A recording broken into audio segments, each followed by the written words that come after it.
and welcome. Welcome back sa inyong lahat mga kapatid. Kamusta kayong lahat dito? I do hope everybody are doing well. And yes, ang reading na ito mga kapatid ay may nagtatanong tungkol sa inyo. Alamin natin kung anong intensyon ng taong ito at kung sino siya. Alright, sino ba ang taong ito at bakit pa ipinagtatanong niya si Collective tungkol kay Collective. Feeling ko parang ang taong ito ay siguro interesado ka sa kanya. Nakakaramdam siguro siya. I'm also getting that energy na nagtatanong siya tungkol sa inyo dahil baka isa ka sa may gusto sa kanya or interesado sa kanya. Ang taas ng confidence ng taong ito, see, in the bottom here. Yes. Okay, habulin. Boss siguro ito. Marami nag-a-admire sa taong ito. Isa siya sa nagtatanong tungkol sa inyo. Spirit Angels, bakit ba? Anong intensyon ng taong ito sa ating collective? Bakit ba itinatanong niya sa iba ang tungkol kay collective? Okay, let's get this. Alright, the Fool. You guys are truly innocent. Meron siguro itong bagong lipat or bago ka siguro whatever, no? Bago ka lang siguro. So, kaya nagtatanong ang taong ito tungkol sa inyo because this person wants to know about you. Yeah. Taga saan ka? Saang lugar ka ba? Anong relihiyon mo? Yeah. Page of Wands on the bottom here. Okay, new person. Bagong kakilala, bagong lipat. Vice versa mga kapatid ha. Either ikaw itong bagong lipat or itong taong ito ay bagong lipat, bagong transferred. Kaya pinagtatanong kanya. This person wants to know more about you. What else, Spirit Angels? Who is this person na nagtatanong tungkol kay collective? Okay, this could be about your person. Long distance. I'm also hearing like ex-friend, ex-family member, or ex-relationship, whoever exes, no? Kasi maraming ex. Yeah. Parang naghihintay ito sa tawag. Marriage. Yeah. If you are married, kung ikaw itong kasado na, no? Maybe wala siyang naririnig tungkol sa inyo. Meron itong worried sa inyo. Meron naman itong nagtataka kung bakit hindi ka nagre-reach out. Walang paramdam. I'm also getting like hinihintay ka ng taong ito mga kapatid. Like guys, kunin nyo lang mga kapatid kung saan kayo na ayon ha. Huwag nyo lang pong lahatin. Hindi po ito private reading. Kung feel or random ninyo ang reading na ito, meaning this is meant for you, meant to find you. This is collective and timeless. It doesn't matter kung kailan ito nakuha na ng video, ano, during this reading.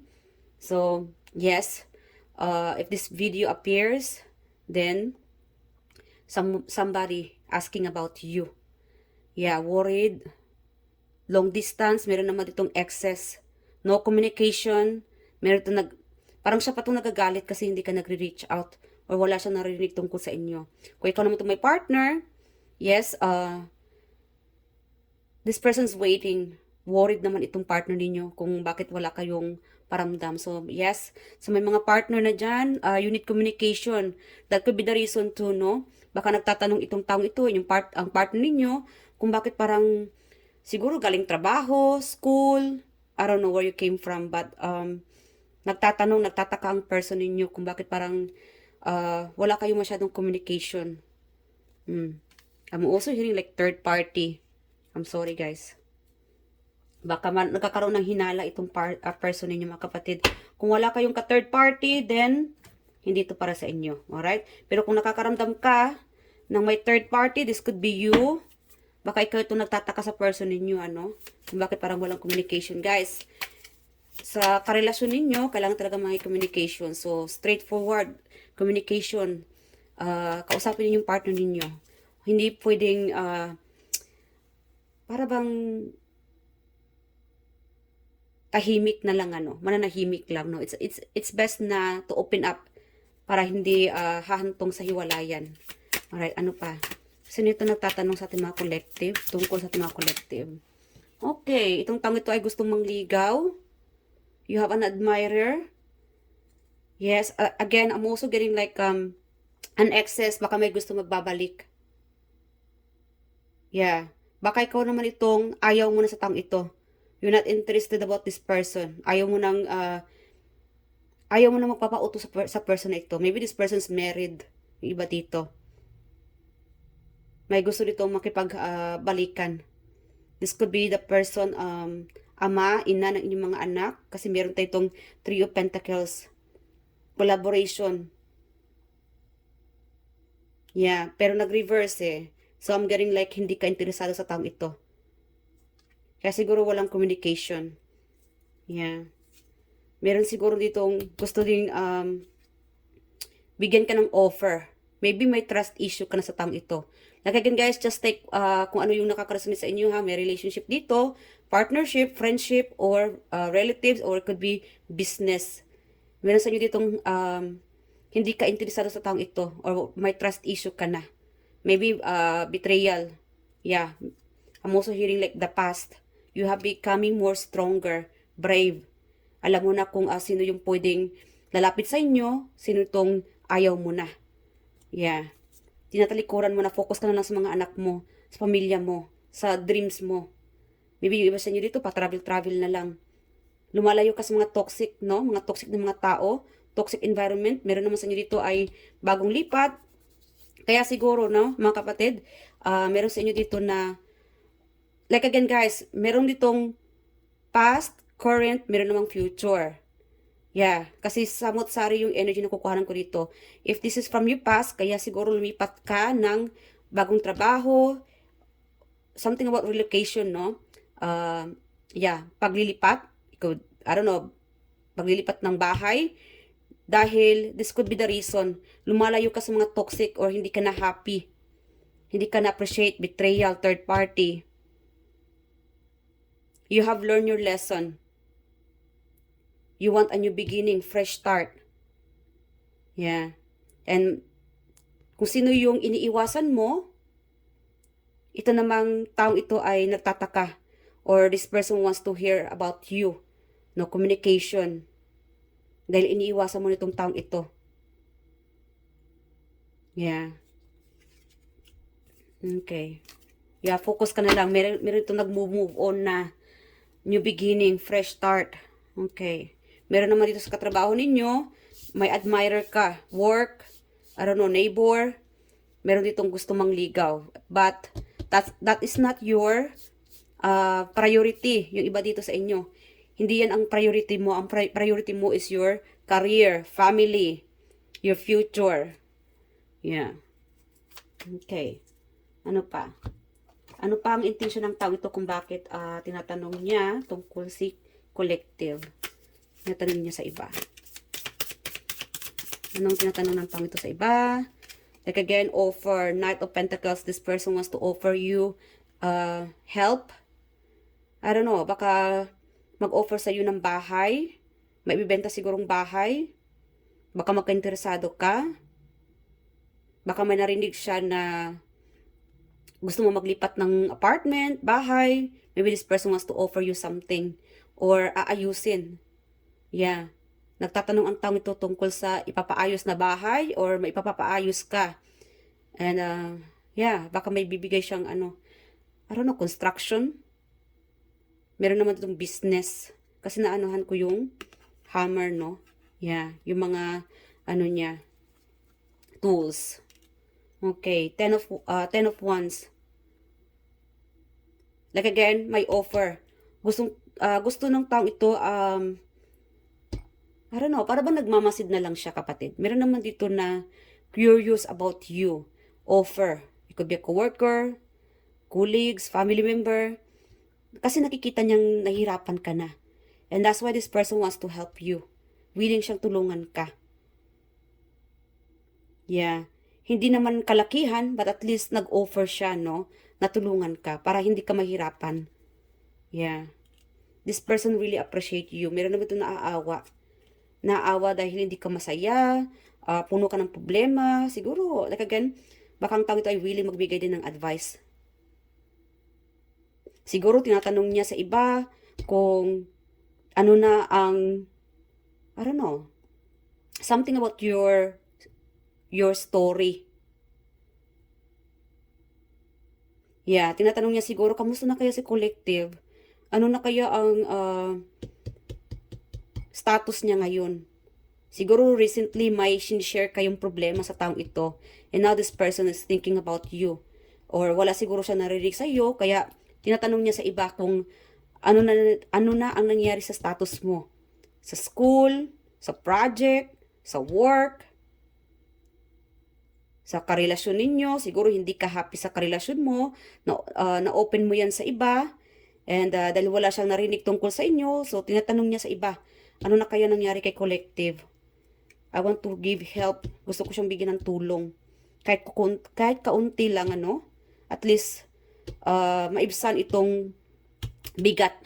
Yeah. Emotionally support or financially support, andyan siya. Willing siyang magbigay tulong para sa inyo. Okay. Or tulungan ka or turuan. Mayroon ditong willing na, I don't know, bigyan ka ng guidance. It could be advices. Yeah. Or this could be like a spiritual healing para sa inyo. Yeah.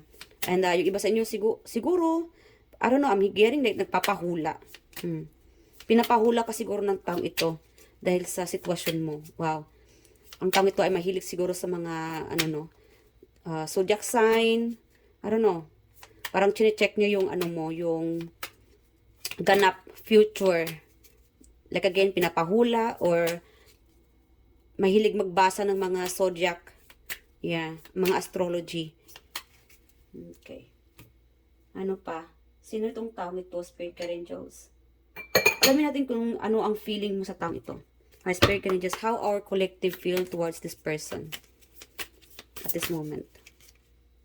Three of Wands, like again, third party or long distance friends. I'm also getting like a vision. Baka nakikita mo siya sa panaginip. Siguro recently, napanaginipan mo siya. And I'm also getting like, siguro gusto mong sumabay sa taong ito. Or puntahan mo siguro siya. Plano mo siguro siyang puntahan. Like again, may distance sa inyo ng taong ito yung iba.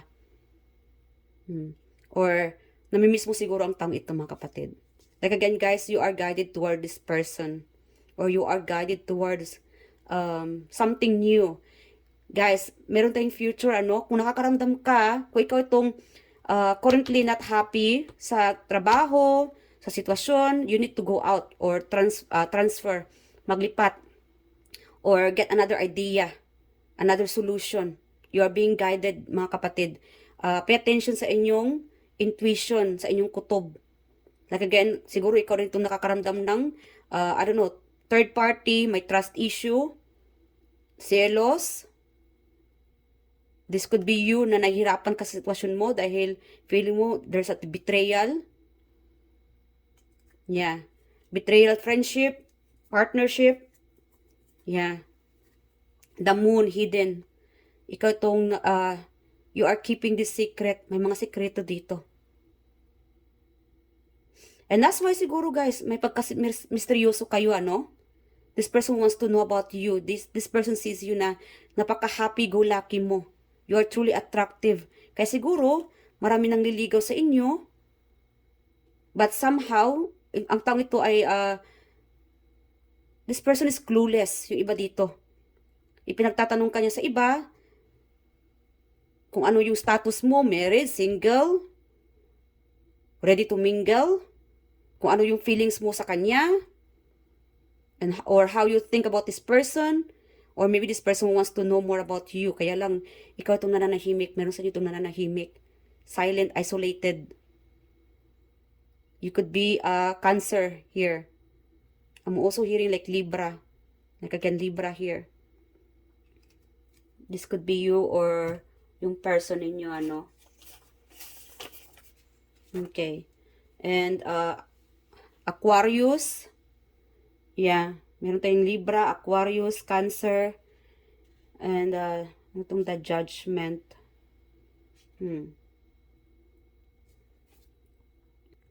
Like again guys, meron dito sa inyo ang, it could be related sa mga paperwork, marriage. Yeah, maybe this person wants to ask forgiveness.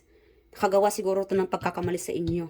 Nasaktan ka. Nahirapan ka sa taong ito, and this person is wanted to ask forgiveness. Kaya nga nagtatanong siya sa iba kung willing or ready ka na bang harapin siya.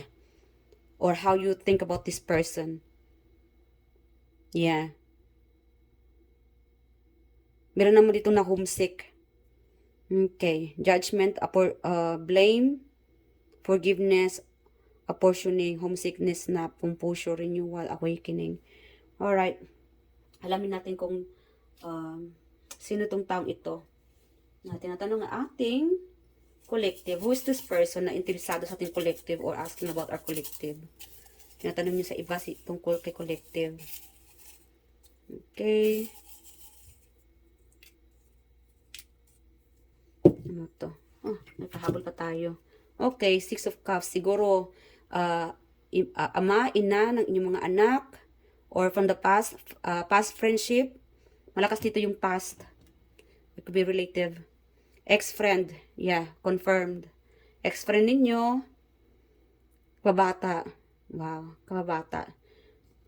May distance sa inyo dito mga kapatid. Dahil siguro nasa abroad ka, or dahil nag-asawa ka na, or talagang busy ka lang. Childhood friend. Wow, ang lakas dito ng childhood friend. Dealer. Yeah, this could be the person na gustong i-deal niya yung, I don't know, negosyo, bahay, or mag-aayos ng bahay. Or this person wants to deal with you something about like paperwork. May i-deal siya sa inyo, OFW. Ikaw siguro itong nasa ibang bansa, OFW, or this could be the person na ka-deal ninyo, OFW din. So, initials, samsang ito. Who is this person na tinatanong natin collective? Letter T, N, L, ano pa? E, okay, and H. One more. Okay, and C. This person wanted to see you guys. L, LDR. Like again, walang naririnig sa inyo. Meron dito nang gagalaiti na, no? Walang communication. Ano nang nangyari sa you guys, mga kapatid? Whoever you are, whoever's watching this reading, please reach out naman sa pamilya ninyo. And, I don't know, someone has been waiting. Hinihintay talaga yung communication mo. Siguro malaki talagang galit mo sa kanya, no? Whoever this person.